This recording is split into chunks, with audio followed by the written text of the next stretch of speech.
સંમેલનને લઈને કોળી સમાજમાં ભાગલા પડ્યા। 9 માર્ચે રાજકોટ જિલ્લાના વિંછિયામાં યોજાવાનું છે કોળી સમાજનું સંમેલન। જો કે બોટાદમાં કોળી સમાજની બેઠક મળી, જેમાં વિંછિયામાં યોજાનાર સંમેલનના બહિષ્કારનો નિર્ણય લેવાયો। વિંછિયામાં ઘનશ્યામ રાજપરાની હત્યાને લઈને આમ આદમી પાર્ટીના ધારાસભ્ય ઉમેશ મકવાણા અને કેટલાક આમ આદમી પાર્ટીના કોળી સમાજના નેતાઓએ 9 માર્ચે સંમેલન બોલાવ્યું છે।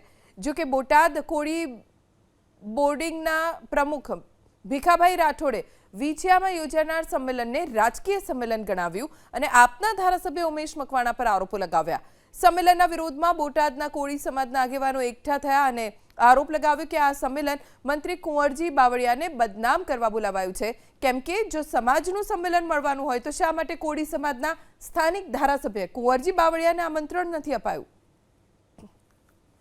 તારીખ 9મી વિંછિયા મુકામે કોળી સમાજનું સંમેલન થવા જઈ રહ્યું છે, એના અનુસંધાને મળ્યા છે।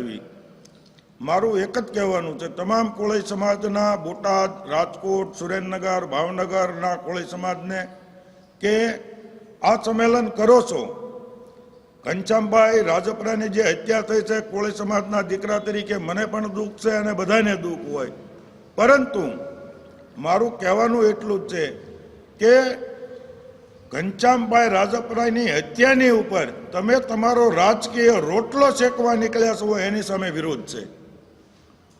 ભાઈ બીજરાજ સોલંકી ભાવનગર હોય કે ભાઈ કોઈ કોળી સમાજના ઠાકોરના આગેવાનો હોય, તમે અત્યારે વિંછિયામાં સંમેલન બોલાવો છો કોળીનું, અને કોળી સમાજના ભાગલા પાડવા માટે આપવાળા અને કોંગ્રેસવાળાની આ રાજનીતિ છે। કોળી સમાજને હાથો બનાવીને એના ખંભે બંદૂક પડે છે।